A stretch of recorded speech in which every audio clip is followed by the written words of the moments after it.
여러분 안녕하세요. 네, 오늘부터 함께 이 유튜브를 통하여서 성경 공부를 하고자 합니다. 어, 이 성경 공부를 먼저 이렇게 오늘은 첫 번째 시작하는 시작이니까 간단하게 오리엔테이션을 좀 해보려고 그래요. 여러분, 우리가 함께 성경 공부를 하면서 제가 여러분들과 함께 하고자 하는 이 성경 공부의 목적이 무엇일까요? 제가 가지고 있는 이 성경 공부를 통한 우리의 목적은 성경을 읽도록 하는 겁니다. 성경을 읽도록 하는 것. 무슨 말이냐면, 제가 중학교 때 성경을 처음 읽었어요. 중학교 언제였는지 정확하게 기억 안 나지만, 중학교 1학년인가 2학년 때쯤에 성경을, 나도 교회에 다니니까 나도 성경이라는 것을 한번 읽어보자. 내 스스로 성경을 한번 읽어보자라고 좀, 이렇게 좀 결심을 하고 성경책을 폈어요. 그때 누군가로부터 이렇게 좀 조언을 들어서 구약 성경은 아니었고 신약 성경을 읽었던 기억이 나는데, 그때 제가 성경을 읽다가 불과 뭐 한 5분 10분 만에 성경을 읽는 것을 아, 포기하고 책을 덮어버렸습니다. 뭐 제 집중력에 문제가 있었던 것 같기도 하지만, 그때 기억에 성경을 처음 읽으면서 뭔 생각이 들었냐면, 이게 무슨 소리지? 이게 도대체 뭔 소리지? 전 잘 이해가 안 되더라고요. 이 성경이 도대체 이게 뭔 소리지? 뭐 도대체 잘 이해가 안 되는 거예요. 그래서 이 성경에 대한 처음에 저의 그런 마음들은 이 굉장한 좀 어려움과, 이게 참 가까이 있지만 가까이 하기에는 너무 먼 당신과 같은 그런 느낌이었습니다. 사실 성경은요, 그렇게 어려운 이야기는 아니거든요. 근데 왜 우리가 그렇게 성경에 대해서 어려움을 느낄까요? 그건 좀 여러 가지 이유가 있는 것 같아요. 좀 쉽게 예를 들어서 한번 좀 설명을 해보면, 여러분, 우리가 우리나라 옛날 소설 중에서 심청전이라는 소설이 있죠. 이 심청전이라는 소설을 한번 읽는다라고 한번 생각을 해볼게요. 그러면 우리가 이 심청전을 읽을 때에 우리가 읽는 것이 아니라 외국 사람이 이 심청전을 읽는다라고 한번 우리가 이런 좀 어떤 가정을 한번 해보자고요. 그럼 이 심청전을 읽을 때 이 외국 사람은 굉장히 큰 어려움을 분명히 느낄 겁니다. 이 어려움을 분명히 느낄 거예요. 어떤 어려움을 느낄까요? 좀 우리가 쉽게 생각해 볼 때 심청전을 읽으면서 여러 가지 어려움들이 있겠는데, 제가 생각하기에 문화적인 어려움이 있을 것 같아요. 문화적인 어려움. 문화적인 어려움은 뭘까요? 심청전은 언제 쓰여진 책입니까? 맞아요. 조선시대 때 쓰여진 책이죠. 조선시대 때 쓰여진 책이에요. 그러니까 지금 현대의 문화가 아니라 옛날의 문화, 그것도 외국 사람이 볼 때는 동양의 한 작은 어떤 나라의 문화이기 때문에 그런 문화적인 어려움이 있을 것 같아요. 특별히 심청전은 조선시대에 불교 문화를 가지고 쓰여졌어요. 그래서 조선시대에 대한 이해가 없거나 불교 문화에 대한 이해가 없으면 심청전을 이해하는데 좀 작지 않은 비중으로 좀 어려움을 느끼는 게 분명한 사실이죠. 두 번째, 외국 사람이 심청전을 읽으면서 어려움을 느낄 때는 뭐냐면 언어적인 어려움을 느낄 수가 있죠. 물론 그거를 이제 번역해서 읽겠지만, 번역해도 어떤 좀 언어의 그런 맛들이 잘 살아나지 않을 수도 있고, 특별히 우리가 뭐 한번 예를 들어볼까요? 심청전에서 심청이의 아버지가 뭐라고 불립니까? 신봉사라고 불리죠. 신봉사. 심은 성이고요. 봉사는 무슨 말입니까? 봉사는 눈이 안 보이는 사람, 눈이 안 보이는 사람을 봉사라고 옛날에 불렀어요. 그러니까 신봉사의 의미는 뭐예요? 심씨, 눈이 안 보이는 심씨가 신봉사예요. 눈이 안 보이는 심씨가 신봉사죠. 근데 우리는 이거를요, 그냥 좀 우리나라 사람들은 그래도 쉽게 받아들여요. 외국 사람들이 이런 것을 보면은 이 의미를 알 수 있을까요? 그저 그 사람 이름인가 보다, 그러고 넘어갈 확률이 훨씬 더 높겠죠. 그러니까 그런 부분에 있어서 이 심청전을 읽는데 우리보다 훨씬 더 이해력이 떨어질 확률이 굉장히 높다라는 것을 우리가 좀 우리가 좀 분명히 알 수가 있을 것 같아요. 같은 의미에서 우리 성경을 한번 볼까요? 같은 의미에서 우리가 성경을 한번 볼게요. 같은 의미에서 성경을 보더라도요, 어려움이 있습니다. 어떤 어려움이 있어요? 성경을 읽을 때, 맞아요. 아까 심청전을 읽었던 거 똑같죠. 문화적인 어려움이 있습니다. 문화적인 어려움이 있어요. 왜냐면 성경에 쓰여진 배경은 어딘가요? 성경에 쓰여진 배경은 지중해, 이스라엘 그쪽 지역입니다. 이스라엘. 이런 문화적인 어려움이 있어요. 이쪽은 우리하고 너무나도 먼 지역이잖아요. 우리하고 기후도 다르고 생활 환경도 다르고 하다 보니까는 우리하고 너무 다른 문화적인 습성들을 가지고 있는데 성경에는 그런 것들이 녹아져 있다라는 거죠. 그래서 성경이 어렵게 느껴져요. 또 한 가지 성경이 어렵게 느껴지는 이유는 언어적인 특성 때문이죠. 언어적인 특성. 성경이 쓰여진 언어는요, 히브리어. 그다음 이거는 이제 이스라엘의 언어였고요. 히브리어. 그다음에 헬라어는 그리스어죠. 그 다음에 또 한 가지가 있어요. 그거 뭐냐, 아람어인데 아람어는 많이는 안 나와요. 아람 방언이라고 해서 그쪽 지역에 있었던 한 지역의 이제 방언, 아람어 뭐 이런 것들이 이렇게 쓰여져 있는데, 여러분 그냥 우리가 탁 봐도 이런 것들이 우리한테는 어떤 느낌입니까? 굉장히 좀 생소하죠. 솔직히 말씀드리면 굉장히 생소한 부분들이에요. 그렇기 때문에 우리한테는 이런 것들이 어렵게 느껴질 수밖에 없겠죠. 맞습니다. 그러니까 우리가 성경을 읽으면서 성경에 대한 뭐가 떨어져요? 이해력이 떨어지는 거예요. 또 한 가지 여기 좀 추가해 볼 수 있는 게, 성경이요, 순서대로 쓰여 있지가 않습니다. 성경이 순서대로 쓰여 있지가 않아요. 물론 거의 대부분은 순서대로 가는데 어떤 부분에서는 순서가 조금 섞여 있는 경우도 있어요. 이럴 때 오는 우리가 좀 어려움들이 분명히 있다라는 것이죠. 그래서 제가 이 시간에 여러분들과 함께 하는 거는, 우리가 뭐 이 시간 성경 공부를 통해서 여러분들이 성경을 안 읽어도 됩니다 뭐 이런 게 아니라요, 오히려 이 시간들을 통하여서 이런 것들을 좀 이런 느낌이구나, 아 그리고 성경은 이런 역사적인 배경 가운데에서 쓰여졌구나. 아까 마치 심청전이 어떤 배경에서 조선시대를 배경으로 쓰여졌듯이 이 성경도요, 여러 가지 시대를 배경으로 가지고서 성경이 쓰여졌거든요. 그런 것들을 역사적인 맥락까지도 우리가 알아야지만 성경을 제대로 이해할 수가 있다라는 것이죠. 그래서 우리가 이 시간을 통하여서 여러분들과 제가 함께 하고 싶은 작업은 성경을 전체적으로 한번 이해해 보는 겁니다. 뭐 제가 엄청 뭐 이런 것들을 뭐 잘나고 이런 것은 아니지만, 여러분들께 우리 청소년들한테 도움을 줄 수 있을 만큼은 할 수 있을 것 같아요. 그래서 우리가 전체적인 이 성경에 대한 도움을 받고자 이 시간을 함께 했으면 좋겠습니다. 그리고 오늘은 그 첫 번째 시간으로요, 성경에 대한 이해, 성경에 대한 전반적인 이해. 오늘부터 뭐 문화적인 거, 역사적인 거 막 이런 거 들어가면 너무 힘드니까 오늘은 성경에 대한 전반적인 이해를 한번 해보려고 해요. 여러분 우선 성경 하면 여러분들 어떤 생각이 드세요? 어떤 마음이 드세요? 성경 하면은, 성경책은 무엇이다, 성경책은 어떤 책이다라고 여러분들은 어떻게 정의하시겠어요? 성경책은 어떤 책이다라고 여러분들은 어떻게 정의하시겠어요? 성경이 뭘까요? 이 성경, 거룩할 성자의 책경자입니다. 성경은 거룩할 성자의 책경자. 이게 무슨 뜻이죠? 쉽게 얘기하면 거룩한 뭐예요? 거룩한 책이죠. 우리나라 말 그대로 하면 거룩한 책이에요. 근데 이거를요, 영어로 쓰면 성경을 우리가 흔히 뭐라 그럽니까? 제일 많이 쓰는 단어 중에 성경을 영어로 쓰면 바이블이라고 쓰죠. 바이블이라고 씁니다. 바이블, 홀리 바이블. 이게 지금 거룩한 책이란 뜻이에요. 근데 성경을요, 이 영어로 쓸 때 홀리 바이블이라고만 쓰는 것이 아니라 또 다른 영어의 어떤 그 단어들이 있어요. 그게 뭘까요? 첫 번째가 테스터먼트라는 단어예요. 테스터먼트라는 단어가 있습니다. 이게 지금 테스터먼트라는 단어가 뭘까요? 이 테스터먼트라는 단어는요, 우리말로 해석하면 아시는 분도 있겠지만 계약이라는 뜻을 가지고 있어요. 계약이라는 뜻을. 테스터먼트. 계약이라는 뜻의 테스터먼트는 이렇게 쓰이죠. 앞에 뭐가 붙습니다. 올드 테스트먼트. 뒤에는요, 뉴 테스트먼트. 이렇게 붙어요. 그럼 이게 뭐가 될까요? 옛날 계약, 새로운 계약, 이런 뜻이 되는 거예요. 그러면 성경이 뭐래요? 성경이 결국 계약이래요. 계약. 성경이 결국 계약이랍니다. 옛날 계약, 새로운 계약. 여러분 이거는 우리말에서도 똑같이 갑니다. 올드 테스트먼트를 우리말로 하면 뭐가 될까요? 구약이 되겠죠.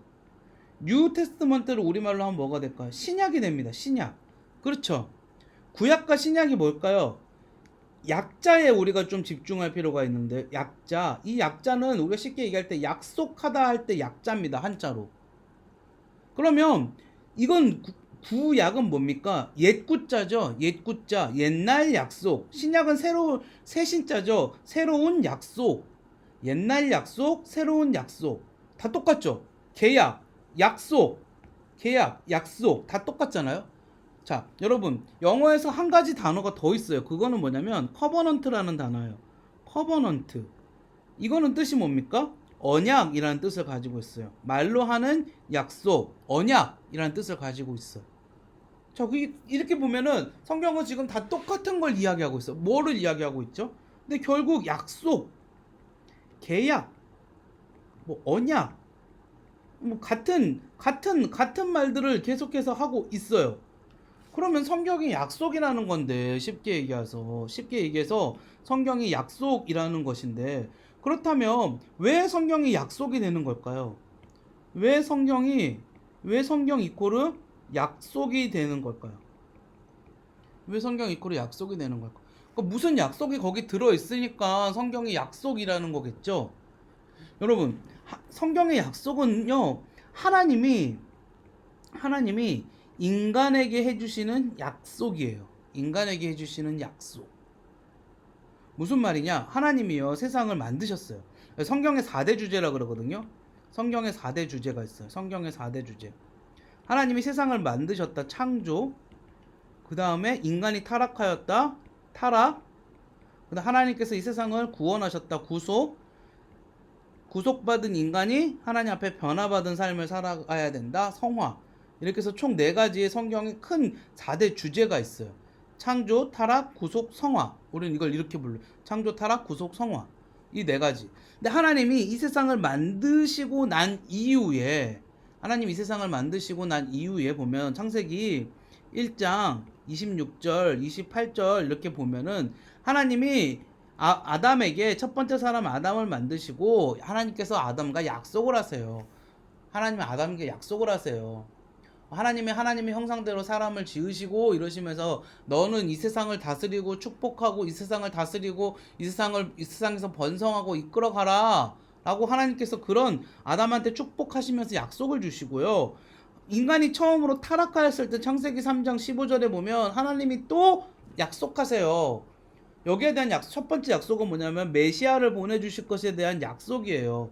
메시아가 나중에 누굽니까? 예수님이죠. 예수님이 이 땅에 오셔서 무엇을 이루셨어요? 구속하심을 이루었죠. 우리를 쉽게 얘기해서 구원하셨다라는 거예요. 그럼 하나님께서 우리를 구원하셨으니까 하나님께서 우리에게도 약속을 요구하세요. 그건 뭐냐면 너희가 구원받은 백성답게 성하는 거룩하게 변화한다라는 거거든요. 거룩한 변화. 그러니까 너희가 구원받았으니까 구원받은 백성답게 어떻게 하라는 거예요? 구원받은 백성답게 살아가라 라고 하는 거죠. 그게 바로 성화예요. 성화. 구원받은 백성답게 살아가는 것, 이걸 바로 성화라고 불러요. 그럼 뭡니까? 창조, 타락, 구속, 성화 속에 모든 게 모두 여기에 뭐가 들어가 있어요? 지금 약속이 들어가 있다라는 거죠. 약속. 그래서 성경은요, 하나님과 사람의 약속, 계약이라고 불려요.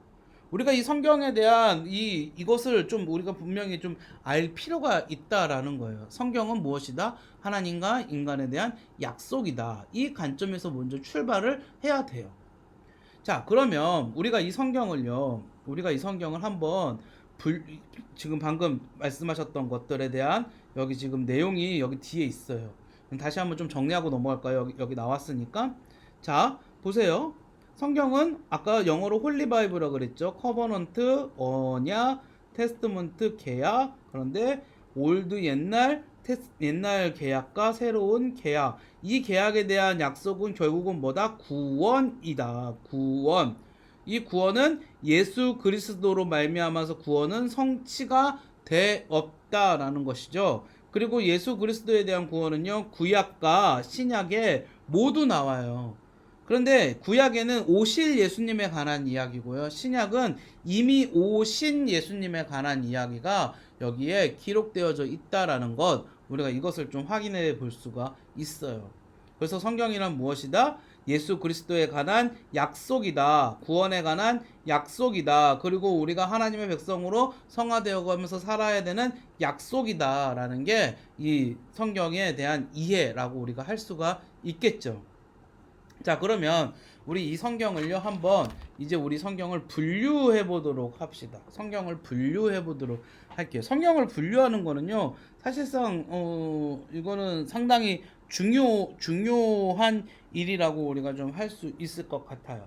그럼 우리 이 성경을 어떻게 분류할 수 있을까요? 자, 첫 번째, 이 성경을 좀 크게 봐서 좀 분류를 해봐야 될 것 같은데, 구약 성경부터 한번 분류를 해보도록 하겠습니다. 구약 성경은요, 크게 모세오경이라고 불리는 책이 있고요. 그 다음에 역사서,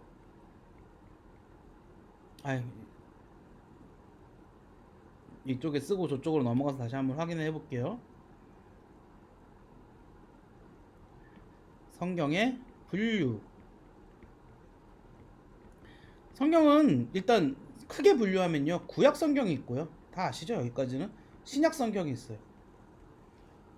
이 분류를 왜 하냐면, 이 분류를 해야지만 각각의 성경이 어떤 의미를 가지고 있는지를 좀 우리가 확인할 수가 있어요. 어떤 배경과 어떤 역사적인 그런 것들을 가지고서 이 성경이 쓰여졌는지를 우리가 좀 확인해 봐야 되지 않겠습니까? 구약 성경과 신약 성경이 있어요. 자, 이걸 크게 나눠서. 그럼 구약 성경은 다시 크게 5가지로 나눠집니다. 첫 번째가 뭐냐면 모세오경입니다. 두 번째는 역사서, 세 번째는 시가서, 그다음에 네 번째가 선지서인데 이 선지서는 다시 크게 2가지로 나눠요. 대선지서, 소선지서. 자, 그러면 이것이 무엇이냐? 자, 첫 번째 모세오경은 뭘까요? 모세오경은 이거를 우리가 좀 해석할 필요가 있어요. 이 내용을 우리가 좀 해석할 필요가 있는데, 여러분 모세오경은요, 모세가 쓴 5권의 경은 뭘까요? 책경자라 그랬죠. 책. 모세가 쓴 5권의 책. 이게 모세오경이에요. 모세가 썼으니까 배경이 언제겠습니까? 모세 시대가 배경이겠죠. 모세 시대와 그 이전에, 모세 전에 있었던 일들이 이 모세가 쓸 수 있었겠죠. 모세 이후에 있었던 일들을 모세가 쓸 수 있겠습니까? 이건 어렵죠. 이게 모세오경입니다. 이게 모세오경이에요. 두 번째 역사서가 있어요. 역사서는 너무 쉽죠. 역사서는 쉬워요. 말 그대로 해석하면 돼요. 역사를 기록한 서. 역사를 기록한 서. 이게 역사서예요. 자, 그 다음에 나오는 게 시가서입니다. 시가서는 조금 더 해석이 필요해요. 시가서는 시는 알겠죠? 하늘을 우러러 한 점 부끄러움이 없기를. 운율을 가지고서 지은 글, 이게 시죠. 시. 그럼 가는 뭘까요? 여러분, 가는 뭘까요? 가는요, 노래 가짜예요. 노래 가짜. 다 한자어로 되어 있어서 그래요. 우리가 노래 부르는 사람을 뭐라고 부릅니까? 쉽게 가수라고 부르죠. 그러면 시가서는 뭐가 될까요? 시와 노래가 되는 겁니다. 시와 노래가 되는 거예요. 시와 노래. 하나님께 드리는 노래니까 시와 찬송. 옛날에 그런 찬양집이 있었어. 시와 찬미, 뭐 이런 찬양집이 있었어요. 이해되시죠? 어떤 운율을 가지고서 음악적인 것을 가지고서 하나님께 불렀던 그런 것들에 대한 모음집, 이렇게 생각하면 될 것 같아요. 그럼 선지서는 뭘까요? 선지서는 어떤 책일까요? 선지서는 여러분, 이것도 한자인데요. 선자는요, 먼저 선자입니다. 먼저 선. 지는요, 한자 중에 제일 쉬운 한자, 알지자입니다. 알지자. 알지. 그럼 해석하면 어떻게 돼요? 먼저 알다. 선지의 뜻은 뭐라고요? 선지의 장국이 아니고, 선지의 뜻은 뭐라고요? 그거 죄송합니다. 선지의 뜻은 먼저 알다. 선지의 뜻은 먼저 알다. 이게 선지서예요. 이게 선지서. 그럼 여기 지금 보면은 크게 2가지가 있죠. 대선지서, 소선지서. 대선지서, 소선지서. 뭐 당연히 뭐 이거 클 때고 적을 손데, 여러분, 그럼 대선지서하고 소선지서를 나누는 기준이 뭘까요? 대선지서, 소선지서를 나누는 기준. 대선지서, 소선지서를 나누는 기준은 너무 명확해요. 대선지서는요, 책이 두꺼워요. 소선지서는 책이 얇아요. 별거 없습니다. 대선지서 5건이 있고요. 소선지서 12건이 있어요. 별거 없어요. 이거 말한 김에 이것도 말해야 될 것 같은데, 모세오경도 총 5건이 있고요. 역사서도 12건이 있고 시가서도 5건이 있어요. 조금 뒤에서 요게 이제 어떤 책들이 포함되는지는 조금 뒤에서 확인해 보도록 할게요. 자, 그럼 이제 신약 성경을 한번 볼까요? 신약 성경. 신약 성경은요. 일단 첫 번째 복음서가 있습니다. 복음서. 두 번째 여기도 역사서가 있어요. 역사서. 자, 그 다음에 여긴 뭐가 있냐면요. 서신서가 있어요. 그리고 마지막으로 뭐가 있냐면, 마지막으로 예언서가 있습니다. 예언서가 있어요. 자, 이건 어떻게 할까요? 복음서는 뭘까요? 복음서. 복음이에요. 복된 소리. 우리 뭐를 복음이라 그럽니까? 예수님이 오신 소식이 우리한테 복된 소리 복음이에요. 그래서 복음서는 총 4권이 있는데, 복음서의 내용은 뭐예요? 예수님에 대한 이야기예요. 예수님에 대한 이야기. 예수님에 대한 이야기. 마태, 마가, 누가, 요한, 복음. 복음자가 붙는 것들 있죠. 총 4권. 마태, 마가, 누가, 요한. 이게 예수님, 그 책에는 다른 이야기가 없어요. 예수님에 관한 이야기가 적혀져 있어요. 그게 중심이에요. 여러분 성경책 보시면 혹시 그 복음서를 읽다 보면은 성경책의 글씨 중에서 빨간색으로 글씨가 쓰여진 거 있어요. 그건 뭐냐면 예수님이 직접 하신 말씀들을 빨간색으로 이게 좀 표시해 놨어요. 나중에 한번 보시면서 확인해 보시면 좋을 것 같아요. 두 번째는 역사서예요. 역사서는 모두 몇 권이면 12권 아까 구약이고요. 죄송합니다. 역사서는 신약의 역사서는 한 권이에요. 신약의 역사서는 한 권입니다. 이건 뭐냐면 사도행전이에요. 사도행전 한 권밖에 없어요. 사실은. 그럼 이 사도행전은 무엇이냐? 역사에 관한 거잖아요. 그럼 사도행전은 무엇이냐? 사도행전은요. 사도들이 어떤 사람이죠? 예수님의 제자를 사도라고 불러요. 이 예수님의 제자들이 단일행, 움직이고 전하는 거예요. 다니고 움직이면서 전하는 거. 그러니까 뭡니까? 제자들의 선교, 제자들의 복음 전파, 전도, 뭐 이런 것이 이제 이 사도행전에 여기에는 다 기록되어져 있다라는 거죠. 예수님이 이 땅에 오셔서 사시고, 예수님에 관한 이야기, 탄생하시고, 사역하시고, 십자가를 지시고, 어떻게 하셨어요? 죽으시고, 부활하신 이야기까지는 여기 다 들어가 있어요. 근데 예수님이 부활하시고 승천하신 이후에 제자들이 어떻게 살았는지에 관한 이야기는 어디에 있다고요? 그렇죠. 사도행전에 들어가 있는 거예요. 사도행전에 들어가 있다라는 거예요. 그러면 그 다음에 나오는 서신서는 뭘까요? 서신서는 책의 권수도 많아요. 무려 21권이 서신서에 나오는 권수예요. 근데 이 서신서는 어떤 책들이냐? 자, 이제 보세요. 이거는 다 연결이 돼요. 복음서가 예수님에 관한 이야기라 그랬죠. 사도행전이 제자들에 관한 이야기라 그랬습니다. 근데 이 제자들 중에서 특별히 나중에 하나님께서 예수님께 따로 만나시면 바울이 뭐를 하냐면 선교 여행을 해요. 선교 여행을 하면서 세계 곳곳에 다니면서 무엇을 합니까? 교회를 세웁니다. 근데 생각해 보세요. 지금처럼 그 뭐 교통이 잘 발달되어져 있지도 않고 통신이 잘 발달되어져 있지도 않고 뭐 이런 시절이에요. 그러니까 바울이 어디 뭐 저쪽에 어디다가 뭐 고린도 지역에다가 바울이 교회를 세웠어요.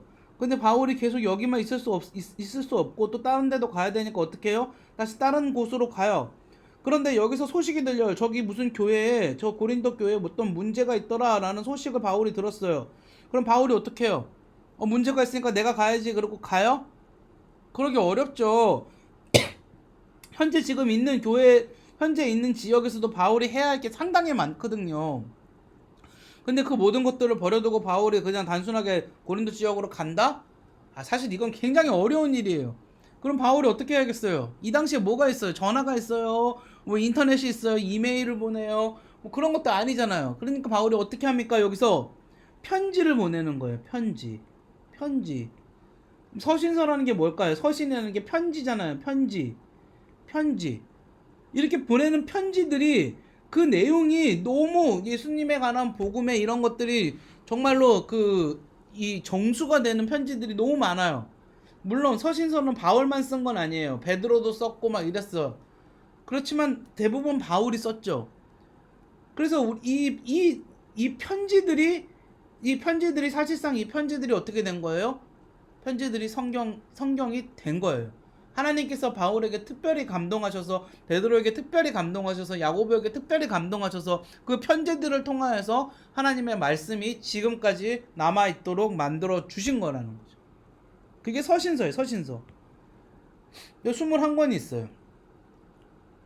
마지막은 뭘까요? 예언서입니다. 예언서. 예언서 쉽죠. 예언서는 뭐 전혀 뭐 조금 더 어려울 게 없죠. 예언서는 뭐 앞으로 있을 예언에 관한 거죠. 이 예언서는 딱 한 권밖에 없어요. 뭐가 있죠? 요한계시록밖에 없어요. 요한계시록밖에 없어요.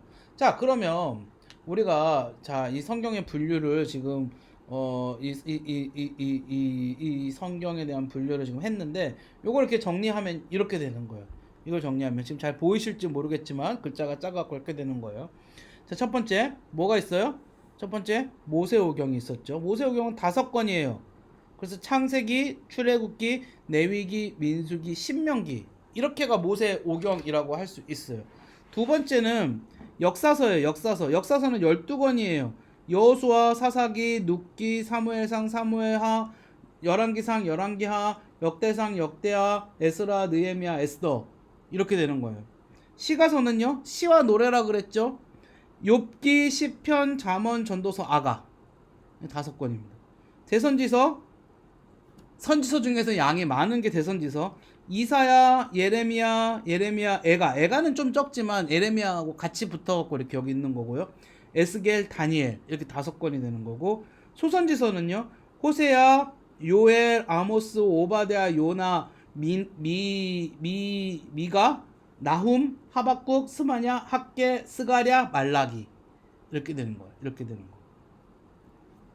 네, 그 다음에 이제 신약을 볼게요. 신약, 아까 말했던 복음서가 있죠. 마태, 마가, 누가, 요한. 역사서는 사도행전 하나밖에 없다 그랬죠. 자, 서신서 여기 지금 보면은 뭔가 지금 좀 뭐라 그럴까, 이게 왜 색깔이 이렇게 색깔을 나눠놨어요? 라고 물어볼 수 있을 것 같아요. 그런데 이게 지금 의미가 있습니다. 여기 보면 일단은 요렇게 지금 좀 진한 녹색으로 되어 있는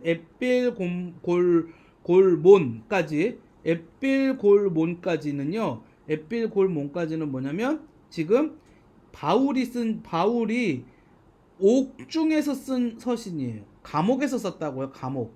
바울이 감옥에서 쓴 서신이 여기 기록되어져 있어요.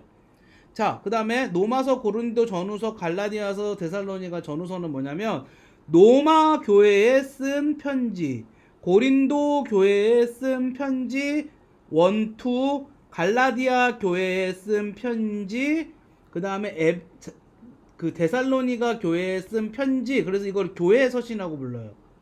교회 서신. 교회에 쓴 편지예요. 우리가 그 성경을 볼 때 로마서 하면 로마 교회에 쓴 편지구나. 고린도 전서 하면 고린도 교회에 쓴 편지구나. 이렇게 이해를 해야 돼요. 그 다음에 디모데, 전후서, 디도서, 이거는 사람 이름입니다. 디모데와 디도라는 사람한테 쓴 편지예요. 디모데와 디도라는 사람에게 쓴 편지. 자, 그리고 여기까지가 누가 쓴 책이에요? 여기까지가 사도 바울이 쓴 책이에요. 그리고 요 밑에는요, 일반 서신이라고 불러서 바울이 아닌 사람들이 썼어요. 바울이 아닌 베드로도 있고요. 여기 보면은 야고보도 있고요. 베드로 전후서, 베드로가 쓴 책 야고보도 있고요. 이런 식이에요. 요한이 쓴 요한 1, 2, 3서, 유다가 쓴 유다라는 사람이 아니고 유다는 이제 한 그 이스라엘의 그 지파죠. 그 유다 지파에 쓴 히브리서는요, 사실상 바울이 썼다고 하는데 정확하게 바울이다라고 확인되지는 않았어요. 근데 우리가 일반적으로는 바울이 썼을 거라고 해요. 그래서 이렇게 좀 색깔은 다르게 확인되어지지는 않아서. 그다음에 마지막으로 예언서는요, 지금 여기 지워졌는데 왜 지워졌는지 모르겠지만 계시록이죠. 요한계시록 한 권밖에 없죠. 우리가 이걸 예언서라고 불러요. 자, 그러면 오늘은 마지막으로 좀 한 가지 작업을 하고 맞춰보려고 그래요. 성경에 대한 시대적인 구분을 한번 해보려고 합니다. 성경에 대한 시대적인 구분. 우리가 성경을 읽으면서 상당히 많은 어려움을 느끼는 것이요. 성경이요, 참 우리가 그 구분이 안 됩니다. 이게 무슨 내용이지? 이게 어떤 배경에서 쓰여진 내용이지? 이런 것들을 우리가 사실 잘 몰라요. 근데 성경을 시대적으로 구분을 해야 돼요. 성경을 시대적으로, 성경의 시대적 구분.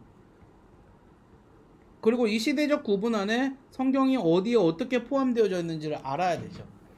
아까도 얘기했지만 우리가 심청전을 읽으면 이게 조선시대다라는 걸 알아야지 심청전을 우리가 좀 읽을 수가 있잖아요.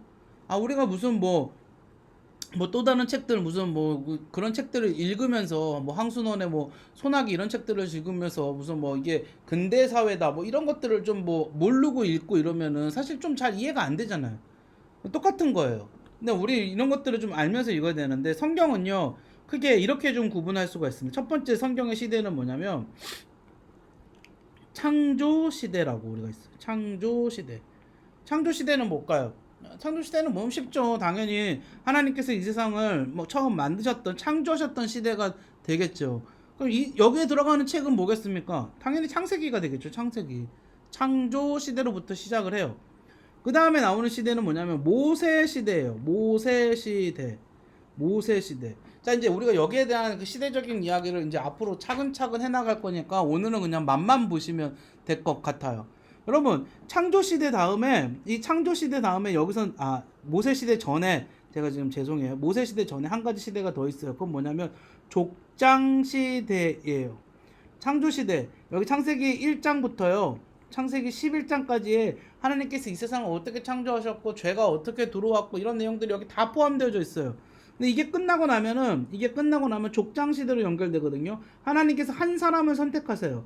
그 사람이 누구냐면 아브라함이라는 사람을 선택하세요. 그래서 그 아브라함을 어디서부터 갈대아 우르에서부터 데리고 나오세요. 그게 이제 여기 창조 시대의 다음에 나오는 족장 시대예요. 아브라함의 아들이 누구죠? 이삭의 아들이 누구죠? 야곱의 아들이 그 유명한 12명이 되는 거예요. 그리고 이 12명이 나중에 12지파가 되죠. 근데 그 중에서 야곱의 아들 중에서도 제일 유명하고 제일 우리가 좀 여기서 창세기에서 기억해야 될 아들이 누구예요? 요셉이죠. 요셉. 근데 이 요셉의 시대에 어떤 일이 벌어졌습니까? 이 요셉의 시대에 어떤 일이 벌어졌냐면 이 요셉이 형들에게 미움을 받아서 이집트로 팔려가게 되죠. 이집트로 팔려가게 돼요. 근데 이집트로 팔려갔다가 요셉이 이집트에서 뭐 그냥 노예로 계속 살다가 끝난 것이 아니라 나중에 이집트의 총리가 됩니다. 총리. 엄청난 일이죠. 이집트의 총리가 됐어요. 이 이집트의 총리가 된 이 총리가 된 요셉 덕분에 이때 전반적으로 그쪽 모든 지역이 가뭄에 들고 막 그랬었는데 이 야곱이 자신의 가족들을 모두 이끌고 요셉이 살아있다는 걸 알고 요셉이 특별히 이집트의 총리가 됐다는 것도 알고 야곱이요 자기의 가족 70명을 이끌고 이제 아들들도 많이 낳았고 그 아들들이 또 결혼해서 또 손주들을 낳았을 거고 하니까 그 70명을 이끌고 이집트로 들어갑니다. 그리고 그 이집트에서 살아요. 그게 족장시대까지의 내용이에요. 무려 여기서 몇 년이 지나면 400년이 지납니다. 우리 다 아는 내용이죠. 400년이 지났을 때 어떤 일이 벌어졌어요? 이집트 사람들이 더 이상 요셉을 알지도 못하고 어떻게 해요? 이 이스라엘 사람들을 노예로 부려요.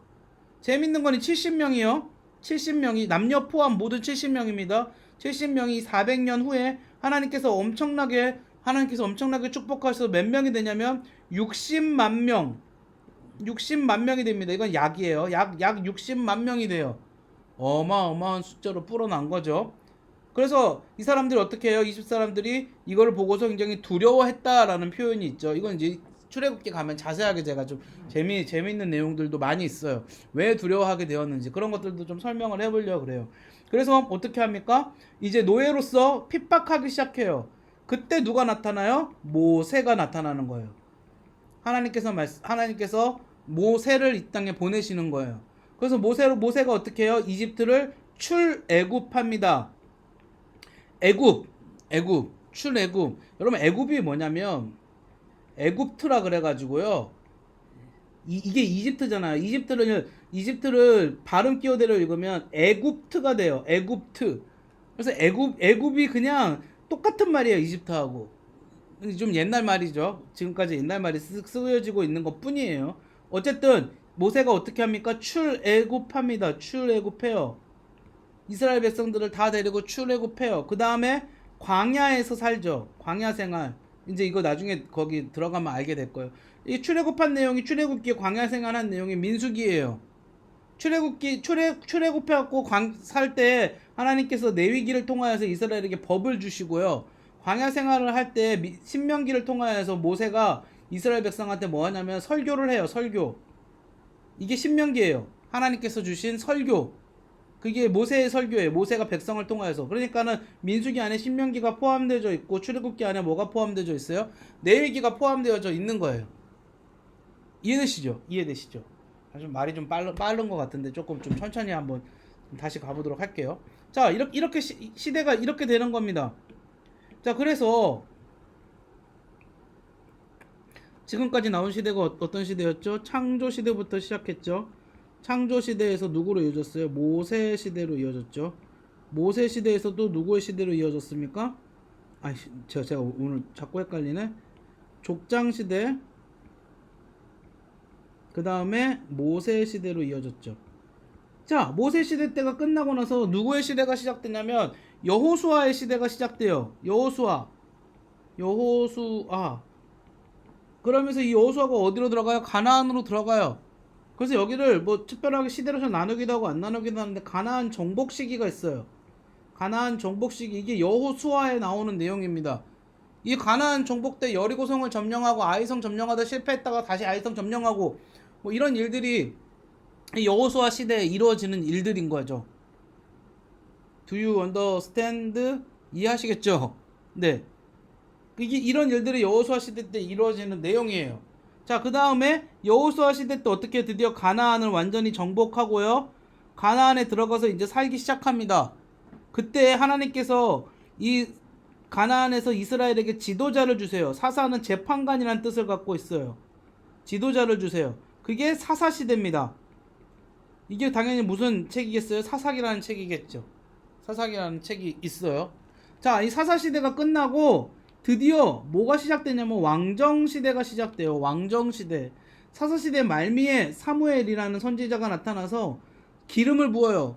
어떤 기름을? 왕으로서 기름을 부었는데 사울왕, 그 다음에 다윗왕, 이렇게 두 명한테 기름을 붓습니다. 근데 사울은 실패했죠. 그리고 다윗이 그 왕조를 이어가죠. 다윗의 아들이 누구였냐? 솔로몬이었죠.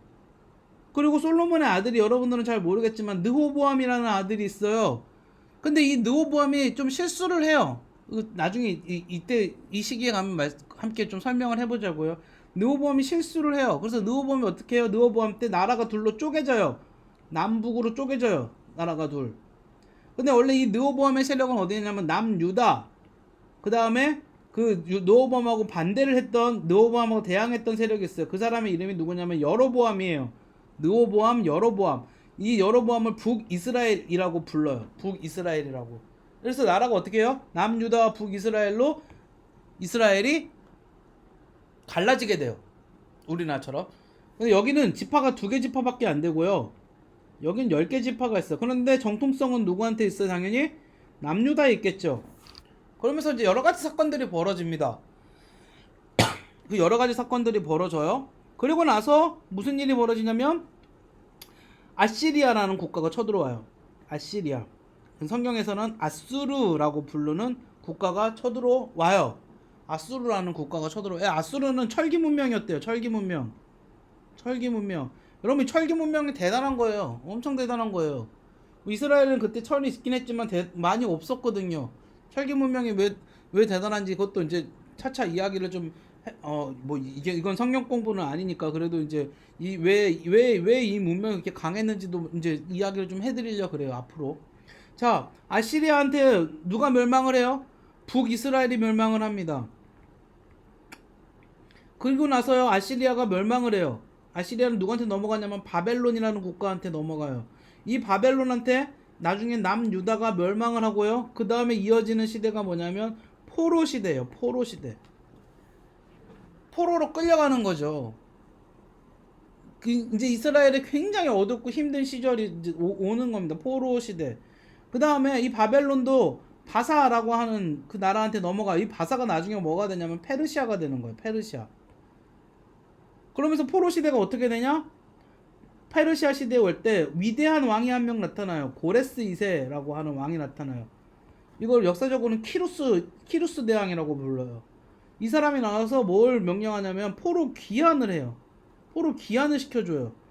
이스라엘이 포로 귀환을 합니다. 1차, 2차, 3차로 포로 귀환을 합니다. 이 포로 귀환을 하고 여기서 구약이 끝이 나요.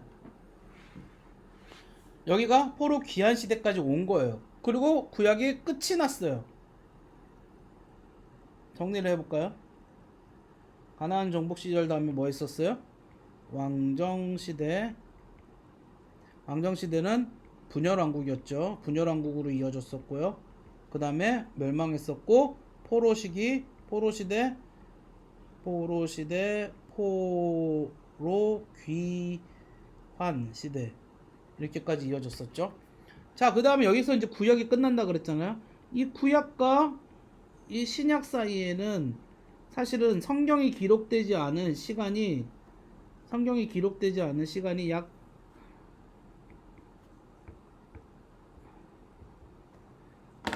얘가 배터리 없나? 약 400년이 존재해요. 성경이 기록되지 않은 시간이 약 400년이 존재해요. 성경이 기록되지 않은 시간. 이 시기를 뭐라고 부르냐면 신구약 중간 시기라고 불러요. 신구약 중간 시기. 그리고 나서 어떻게 됩니까? 신구약 중간 시기가 끝나고 나서 이제 드디어 신약 시대로 넘어오는 거예요.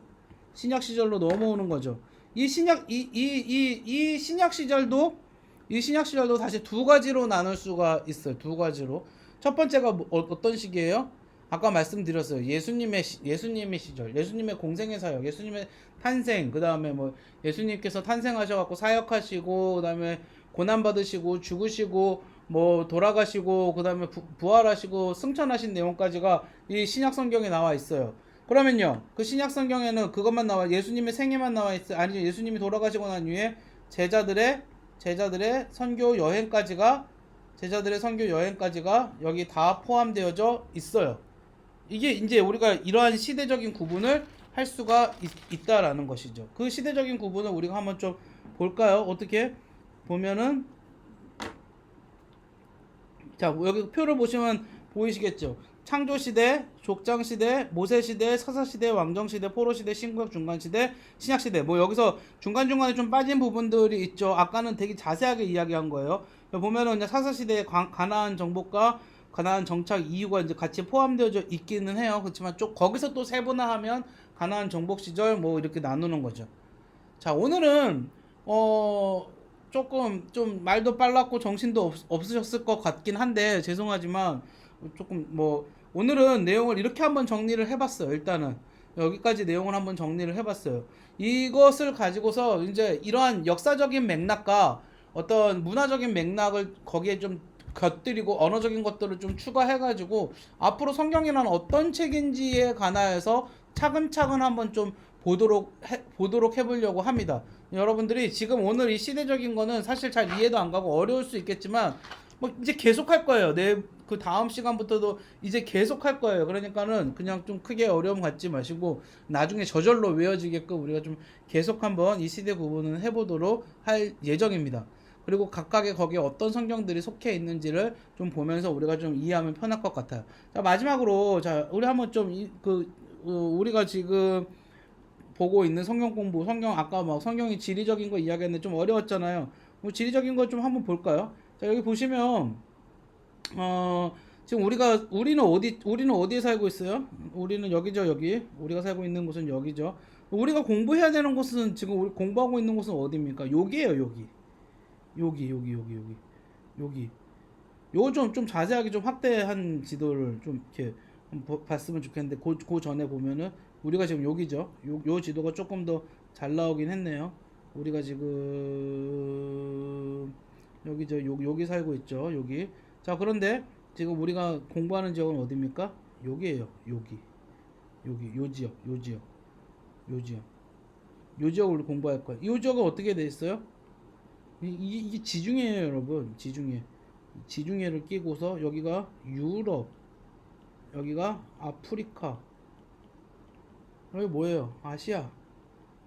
여기 지금 엄청나게 지금 이 유럽과 아프리카와 아시아의 중간에 딱 낀 이런 지역이 지금 우리가 하는 지역인 거죠. 그러니까 이스라엘은 옛날부터 지리적으로 굉장하게 중요한 지역이었어요. 오늘은 뭐 이 정도만 그냥 보시면 될 것 같아요. 여기 보면 여기 아까 지중해가 있었던 지역에 지금 여기는 지금 현대 이스라엘이 현대. 근데 우리 공부할 거는 여기는 현대 이스라엘인데 원래 지금 나중에 보면 왕정시대 이스라엘은 요만큼이 왕정시대 이스라엘. 자, 이렇게 이스라엘의 지리적인 뭐 위치 뭐 이런 것까지 오늘 한번 좀 간단하게 한번 살펴보았어요. 이제 다음 시간부터는 조금 더 자세하게 이제 다음까지는 조금 좀 서론적인 부분이 한번 더 들어갈 거고요. 조금 더 자세하게 이 시간의 흐름에 따른 구약의 역사서와 성경 각권의 내용이 어떻게 되는지 조금 더 자세하게 이야기해 드리도록 하고, 그 다음 시간부터는 이제 아예 성경 이제 내용에 한 권 한 권씩 좀 깊숙하게 들어가 가지고 이스라엘 이 성경 속에는 어떠한 역사들이 펼쳐졌고 어떠한 배경들이 있는지를 우리가 좀 함께 공부해 보려고 합니다. 네, 그래서 오늘은 수고하셨고요, 고생하셨고요. 여러분들 좀 시간이 되신다면 집에서 지금부터 꼭 성경을 좀 한번 읽어봤으면 좋겠어요. 그래서 오늘 창세기를 한번 조금 할 수 있으시면 다음 시간까지 다다음 시간까지 창세기 1장부터 50장까지는 좀 한번 읽어보시고 수업에 참여하시면 더욱더 여러분들에게 큰 도움이 되지 않을까라는 생각을 해보게 됩니다.